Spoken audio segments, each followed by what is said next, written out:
여러분은 하나님의 은혜를 사모하시나요? 주일 오후 이렇게 예배 자리에 나오신 여러분들은 모두 하나님의 은혜를 사모하는 줄을 믿습니다. 그런데 이 시간 우리가 함께 생각해 보기를 원하는 것이 있습니다. 우리가 사모하는 은혜, 하나님께서 우리에게 주시는 은혜가 과연 정확하게 무엇인가 생각하길 원합니다. 여러분, 은혜가 무엇입니까? 우리가 은혜를 받았다고 예배 가운데 느낄 때가 있습니다. 하나님께 영광을 돌리는 찬양과 노래, 우리의 마음을 일깨우는 설교, 말씀, 하나님 앞으로 뜨겁게 나아가는 기도를 드릴 때 우리는 은혜를 받았다라는 느낌을 받습니다. 그런데 이것들이 과연 은혜의 전부일까요? 물론 앞에 말씀드린 것 다 모두 하나님께서 주시는 은혜입니다. 하나님께서 은혜를 주시지 않으면 죄인인 우리는 교회에 나아올 수도, 찬양할 수도, 말씀을 들을 수도, 기도할 수도 없습니다. 그러나 성경에서 말씀하는 진짜 은혜가 무엇일까요? 성경에서 말씀하는 은혜를 번역한 우리말 은혜는 히브리어로는 헤세드입니다. 헤세드 우리 들어보신 적 있을까요? 우리 오후 예배 찬양단 이름이 헤세드입니다. 헤세드는 문맥에 따라 자비로 번역할 수도 있고 긍휼하심 혹은 오늘 말씀의 제목인 은혜로 번역할 수 있습니다.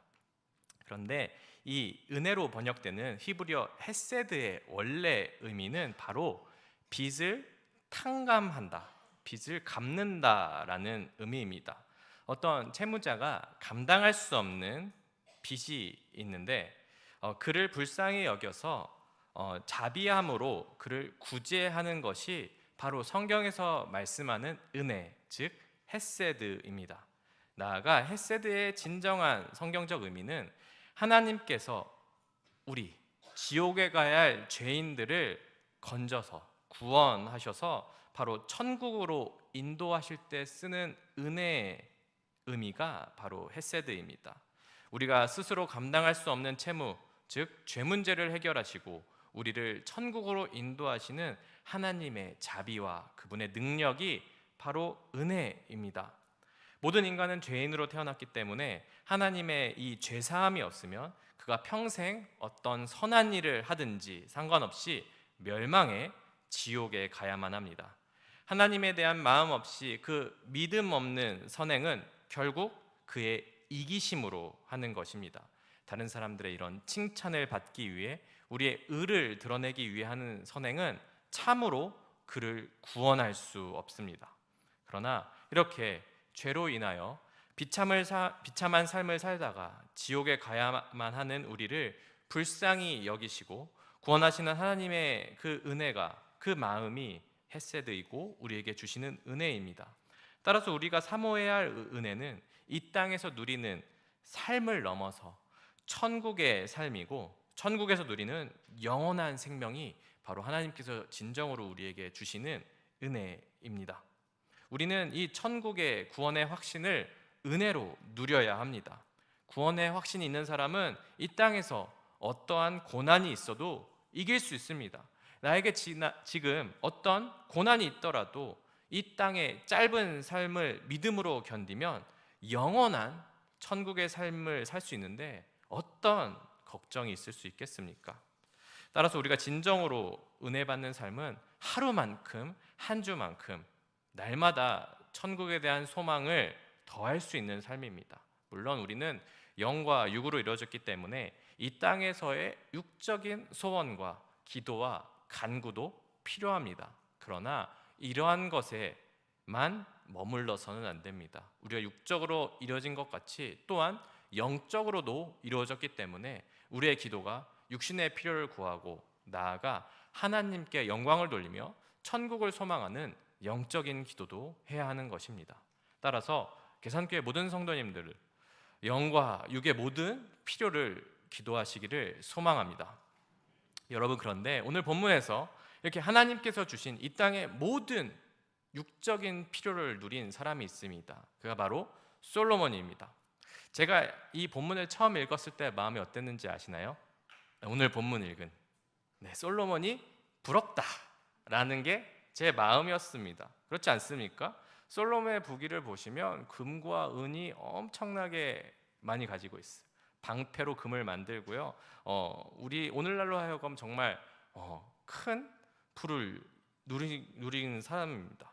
예, 당시 1년 세금으로 금을 660달란트를 거두고 상아와 여러 보석으로 보좌를 만들고 원숭이와 공작으로 동물원을 만들고 이런 백향목으로 만든 가구, 모든 수저와 그릇, 식기들이 금으로 되어 있습니다. 얼마나 멋집니까? 저는 부럽습니다. 그러나 그의 삶이 그의 부귀로 말미암아 영광으로 끝났나요? 안타깝게도 그렇지 않습니다. 솔로몬은 누구보다 큰 부귀를 누리고 하나님께 영광을 돌리는 삶을 살았지만 또한 그의 교만함이 하나님에 대한 그 은혜가 익숙함에 따라 큰 죄를 저지르는 모습도 보였습니다. 오늘 본문을 통해서 솔로몬의 실수가 무엇인지 깨닫고 우리가 소망해야 할 진정한 은혜가 무엇인지 함께 알아보길 원합니다. 오늘 본문 제목이 솔로몬의 익숙한 은혜입니다. 여러분, 익숙하다라는 뜻이 무엇인가요? 사전의 뜻으로 익숙하다는 많이 해보아서 몸에 밴 상태, 자주 대하거나 겪어서 잘 아는 상태가 익숙하다라는 뜻입니다. 무엇인가 많이 우리가 잘해서 잘 아는 것이 익숙한 것입니다. 그런데 솔로몬에게 익숙한 것이 있었는데 그것이 무엇이죠? 바로 은혜였습니다. 은혜가 익숙해져 버린 것입니다. 여러분, 솔로몬이 이렇게 큰 부귀를 누린 이유가 무엇일까요? 그가 지혜로웠기 때문입니다. 맞습니다. 솔로몬은 지혜로운 사람입니다. 그럼 그 지혜가 솔로몬 스스로에게 있었던 것인가요? 그렇지 않습니다. 하나님께서 그에게 지혜를 허락하셨기 때문에 그가 지혜로울 수 있었습니다. 솔로몬은 이스라엘의 왕으로 처음 즉위할 때 그것을 감사함으로 하나님께 일천 번제를 드렸습니다. 따라서 하나님께서는 솔로몬의 마음을 기쁨으로 받아 그에게 소원을 한 가지 들어주시려고 했습니다. 이때 솔로몬은 이스라엘의 왕으로서 진실로 백성들을 잘 다스리기 위해 지혜를 간구하였습니다. 그리고 그 중심을 하신 하나님께서 매우 기뻐하시고 정말로 솔로몬은 다른 것이 아니라 이스라엘 백성들을 지혜롭게 다스리기 위해서 지혜를 구한 그 모습을 알았기 때문에 하나님께서는 지혜를 말미암아 더하게 하셨고 그가 구하지 않은 부귀와 영광과 모든 수명까지 누릴 수 있었습니다. 그러나 솔로몬은 언젠가부터인가 하나님께서 주신 이 부귀가 익숙해졌습니다. 하나님의 그 은혜가 익숙해졌습니다. 그에게 은혜의 감사가 사라지고 익숙함만 남았습니다. 결국 솔로몬에게 하나님의 은혜가 저 천국에서의 영원한 삶이 아니라 이 땅에서의 삶에 머무르게 된 것입니다. 이것이 바로 익숙한 은혜입니다. 하나님께서 주신 은혜가 계속 많이 받아서 해보아 몸에 밴 상태가 되니까 감사를 잃어버렸습니다. 여러분, 감사를 잃어버리면 익숙함만 남게 됩니다. 그러나 우리는 은혜를 날마다 더해야 하는 것이고 날마다 새로워지고 하루만큼 한 주만큼 1년만큼 은혜를 넘어서 성장하고 키워 나가야 합니다. 하나님께서는 우리의 소망이 되어서 이 땅에서가 아니라 저 천국에서 소망을 두기를 원하십니다. 우리는 결코 소망을 이 땅에 머물게 하지 마시기 바랍니다. 여러분, 교만은 패망의 선봉입니다.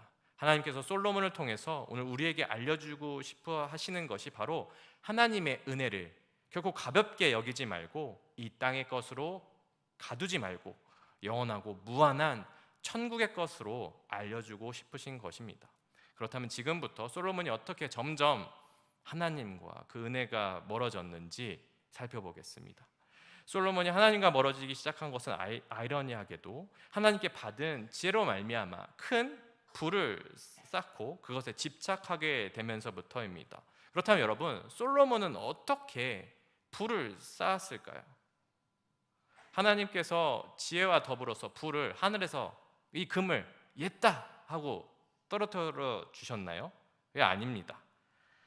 솔로몬은 부와 영광을 누릴 수 있었던 것이 바로 하나님께서 받은 지혜로 말미암아 무역을 성공적으로 진행했기 때문입니다. 오늘 열왕기상 10장 14절 15절 함께 다시 읽도록 하겠습니다. 솔로몬의 세입금의 무게가 금 660달란트요 그 외에 또 상인들과 무역하는 객상과 아라비아의 모든 왕들과 나라의 고관들에게서도 가져온지라. 아멘. 솔로몬은 상인들과 무역을 하였습니다. 아라비아의 모든 왕들과 고관에게서 금을 가져오게 된 것입니다. 무역을 한 것입니다. 당시 이스라엘은 서쪽으로는 욥바라는 항구가 지중해 무역을 할 수 있었고, 남쪽으로는 엘랏이라는 항구를 통해서 홍해를 통해서 아프리카와 무역을 할 수 있었습니다. 욥바는 오늘날 이스라엘의 텔아비브라는 도시로 현재 이스라엘의 수도입니다. 원래 이스라엘의 수도는 우리가 알다시피 예루살렘이지만 오늘날 이스라엘은 팔레스타인과 분쟁을 통해서 예루살렘을 수도로 사용할 수 없자 이 대신 수도로 채택한 곳이 바로 텔아비브이고, 이곳은 성경에 욥바로 소개된 곳입니다. 이만큼 욥바는 항구로서 수천 년 전에도 그리고 오늘날에도 아주 중요한 무역 항구인 것을 알 수 있습니다. 욥바 항구를 통해서 지중해를 통해 레바논, 그리스, 오늘날 스페인에 해당하는 성경의 다시스와 무역을 하였습니다. 또 레바논의 백향목이 바로 이 욥바 항구를 통해서 무역을 하였고요. 그 백향목으로 말미암아 성전을 짓고 왕궁을 지을 수 있었습니다. 니느웨의 회개의 말씀을 전했던 요나도 하나님의 말씀을 피하기 위해서 이 욥바에서 다시스로 가는 배를 타지 않았습니까? 이렇게 지중해 무역과 여행에 있어서 엄청 중요했던 항구가 바로 이 욥바입니다. 또한 엘랏은 홍해를 통해 아프리카와 무역을 할 수 있는 항구였는데요. 오늘 본문 바로 전에 열왕기상 그 10장 1절에는 이 에티오피아의 여왕이라고 알려진 스바 여왕이 솔로몬을 만나러 옵니다. 그의 지혜를 통해서 교제하였고 대규모 무역 협정을 맺게 됩니다. 따라서 오늘날 정확히는 어딘지 알 수 없지만 이 오빌의 금이 이 엘랏 항구를 통해서 예루살렘 왕국의 수많은 금제 그릇, 용기, 방패 이런 금들을 보관할 수 있었습니다. 혹시 욥바 그 엘랏 지도 보여줄 수 있을까요? 네, 이 지도입니다. 텔아비브가 이제 욥바고요.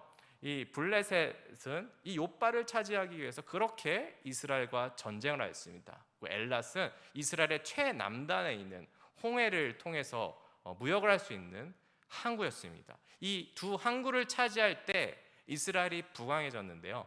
이 솔로몬은 이 욥바와 엘랏의 통제권을 잘 가지고 있어서 그렇게 부귀를 누릴 수 있는 부강한 왕국을 만들 수 있었습니다. 우리나라 삼국시대도 그렇지 않습니까? 고구려 백제 신라가 우리나라에 한 군데를 놓고 그렇게 싸웠습니다. 어디였죠? 바로 한강 유역입니다. 삼국은 돌아가면서 한강 유역을 차지한 적이 있었는데 바로 그때가 그 나라의 각각 최고 전성기였습니다. 국사 교과서에는 한강 유역이라고 되어 있지만 그 한강 유역을 차지하려는 결정적인 이유가 뭐죠?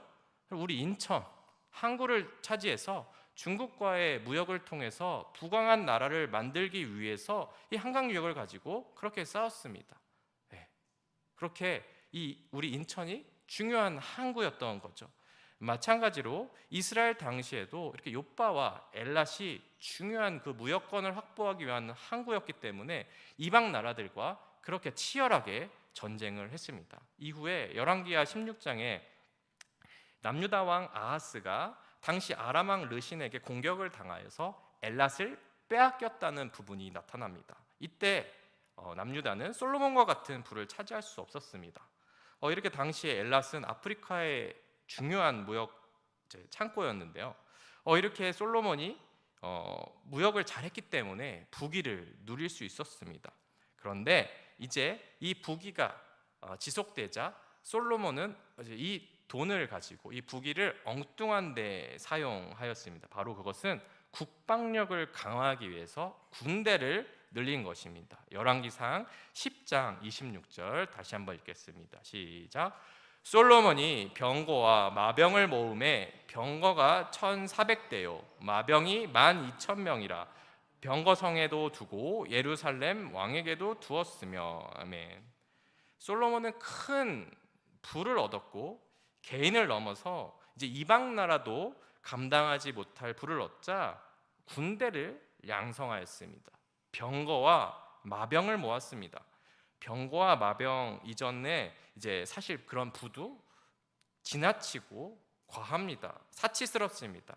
실제로 전투에 쓰일 수 없는 금방패를 만들고 상아로 코끼리 상아로 의자를 만듭니다. 원숭이와 공작을 왕궁에서 애완동물로 키웠습니다. 그 당시에 고대 시대니까 굶어 죽는 사람도 있지만 동물을 키우기 위해서 많은 재산을 사용했습니다.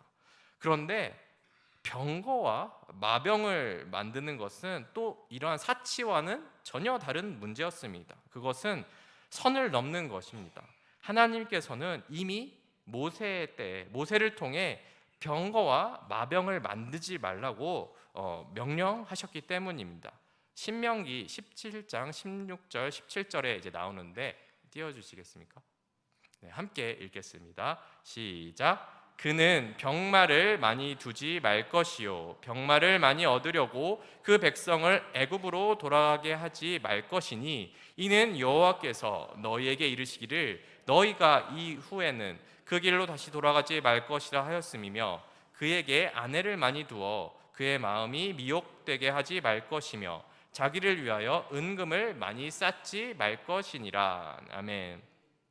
하나님께서는 이미 출애굽기 당시에 모세를 통해 신명기를 기록하게 함으로써 앞으로 이스라엘이 어떤 방향으로 나라를 운영할지 말씀하셨습니다. 그때 하나님께서는 이스라엘 왕은 앞으로 병마를 많이 두지 말고 나아가 병마를 많이 얻으려고 애굽에서 말을 수입하지 말 것을 말씀합니다. 애굽과 무역을 하는 과정에서 하나님보다 돈을 더 의지하고 병마를 의지하지 못하게 당부하신 것입니다. 나아가 이런 애굽과 교류를 하다 보면 애굽의 세속적인 문화, 이런 우상들, 또 아내를 많이 두거나 이런 미혹되는 상황을 철저히 방지하기 위해서 애굽과 말 무역을 금지하라고 말씀하셨습니다. 그러나 여러분, 솔로몬은 신명기 말씀을 몰랐던 것인지 아니면 알면서도 지키지 않은 것인지는 알 수 없지만 그는 이스라엘의 세금을 사용하여서 애굽에서 마병을 모았고 말을 수입했습니다. 나아가 이 과정에서 솔로몬은 그의 지혜를 엉뚱하게 사용합니다. 이 애굽에서 말을 수입했는데 이 말을 햇사람과 아람에게 다시 재수출을 하면서 애굽에서 산 값보다 훨씬 비싸게 팔았습니다. 따라서 마병을 모으면서도 다시 이방 나라에 말을 파는 것입니다. 열왕기상 10장 29절 다시 한번 읽겠습니다. 애굽에서 들여온 병거는 한 대에 600세겔이요 말은 한 필에 150세겔이라 이와 같이 햇사람의 모든 왕과 아람 왕들에게 그것을 되팔기도 하였더라. 아멘. 솔로몬은 마병을 운영하면서 동시에 이방 나라들에게 애굽의 말을 팔아서 돈을 엄청나게 많이 벌게 됩니다. 이것은 창조 경제입니다. 적국에게 자신을 공격당하기 좋은 무기를 파는 것과 같습니다. 오늘날 예를 들어봅시다. 오늘날 이스라엘이 미국에서 미사일을 사다가 이란에게 2배로 판다고 해봅시다. 이게 가능한 일입니까? 그런데 이 불가능한 일을 솔로몬은 가능하게 했습니다. 여기에 솔로몬은 다시 꾀를 내었습니다. 이방 나라들에게 말과 무기를 팔아서 돈을 버는 것까지는 좋은데 그들이 다시 이 말과 무기로 이스라엘을 공격한다면 그것은 안 되지 않습니까? 그럼 어떻게 해야 하죠? 결국 솔로몬은 자신이 판 무기로 다시 공격을 받지 않기 위해서 평화를 위해서 이방 나라들과 정략 결혼을 선택합니다. 이방 공주들을 후궁으로 맞이하게 됩니다. 인간적으로 보면 솔로몬은 정말로 지혜롭습니다. 다른 나라에 무기를 팔지만 이방 나라들과 정략 결혼을 함으로써 평화를 지킬 수 있습니다. 이것은 무한히 돈을 벌 수 있는 아주 비즈니스가 대단한 사람이 바로 솔로몬입니다. 봉이 김선달도 이렇게 울고 갈 것 같습니다. 무기를 팔아서 부자가 되고 또 평화도 지키고. 그러나 여러분, 솔로몬은 스스로 지혜롭다 여겼던 이 선택이 결국 이스라엘의 아주 큰 문제로 부메랑을 맞게 됩니다. 바로 이방 공주들이 자신들의 그 나라의 우상들, 그 신들을 이스라엘에 가져오게 되는 계기가 된 것입니다. 그렇게 지혜로웠던 솔로몬의 선택이 이스라엘로 말미암아 하나님께서 싫어하시는 그 우상으로 말미암아 오염되게 된 것입니다. 세속의 문화들, 애굽과 헷과 아람과 두로와 시돈의 여러 이방 민족들의 우상들이 이제 이스라엘로 들어왔습니다. 이제 그 이유는 불보듯 뻔합니다. 많은 사람들이 하나님을 섬기면서도 동시에 집집마다 우상이 있게 되었고 우상을 두게 되었고 간혹 괜찮아 하면서 이방 신전이 지어졌을 때 그들에게 제사를 드리기도 하였습니다. 그렇게 이스라엘은 우상의 오염이 되었고 하나님으로부터 진노를 피할 길이 없었습니다. 여러분, 솔로몬이 처음부터 우상을 섬겼나요? 아닙니다.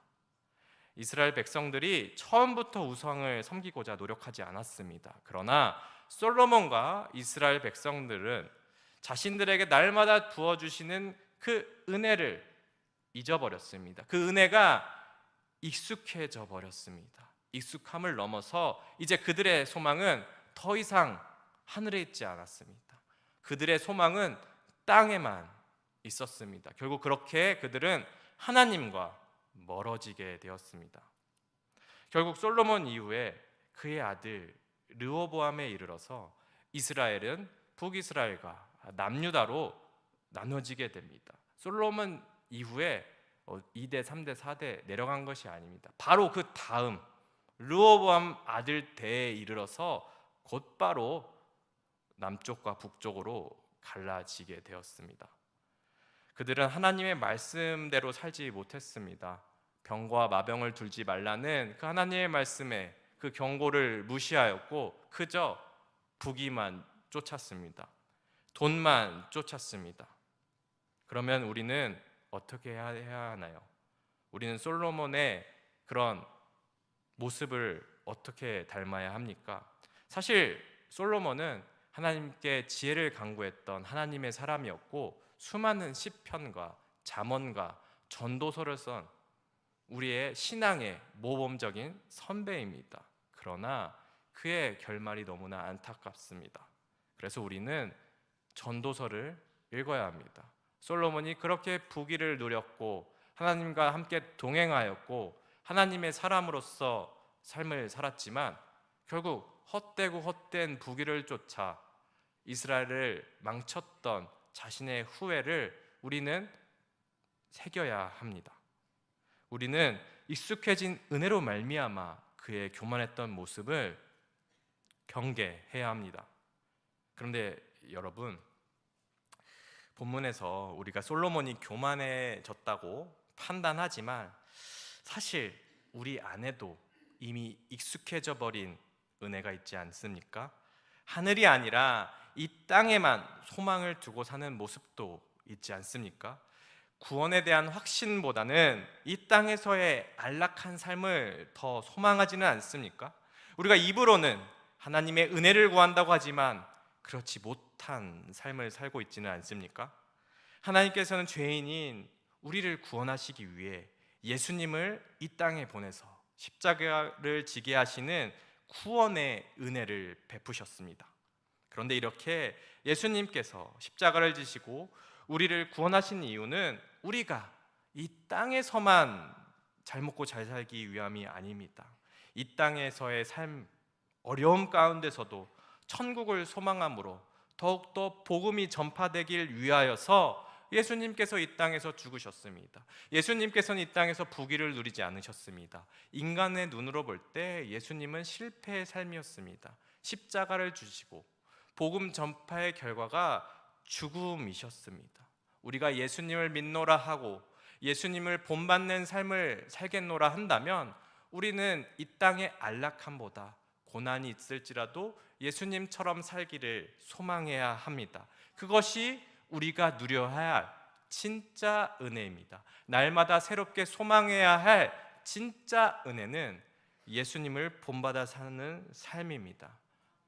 솔로몬의 익숙한 은혜가 아니라 예수님을 따라 나의 십자가를 지고 나를 부인하고 하나님을 사랑하고 이웃을 사랑하는 것이 바로 우리가 진정으로 소망해야 할 은혜이며 이 은혜의 믿음만이 우리를 천국으로 인도합니다. 사랑하는 계산교회 성도님 여러분, 예수님께서는 자신의 핏값으로 우리의 생명을 사셨습니다. 그분의 핏값이 단지 이 땅에서의 삶을 위한 것이 아님을 기억해야 합니다. 우리는 열왕기상 오늘 10장 본문 말씀을 통하여서 솔로몬이 범했던 익숙한 은혜가 아니라 살아있고 날마다 새로운 은혜를 사모해야 할 줄을 믿습니다. 우리 모두 과거에 젖어 우리를 솔로몬과 같이 교만으로 이끌고 가는 익숙한 은혜가 아니라 날마다 새로운 은혜를 말미암아 구원의 확신을 누리고 하나님과 매일의 삶이 은혜가 되고 예배가 되는 기쁨의 교제를 해야 합니다. 나아가 하나님을 사랑함으로 이웃을 사랑하는 모든 우리 계산교회 성도님 되기를 소망합니다. 따라서 오늘 이 시간 날마다 새로운 은혜를 사모하며 하나님께 영광 돌리는 것에 감사할 줄 아는 저와 여러분이 다 되기를 원하며 주님의 이름으로 축원합니다. 기도하겠습니다.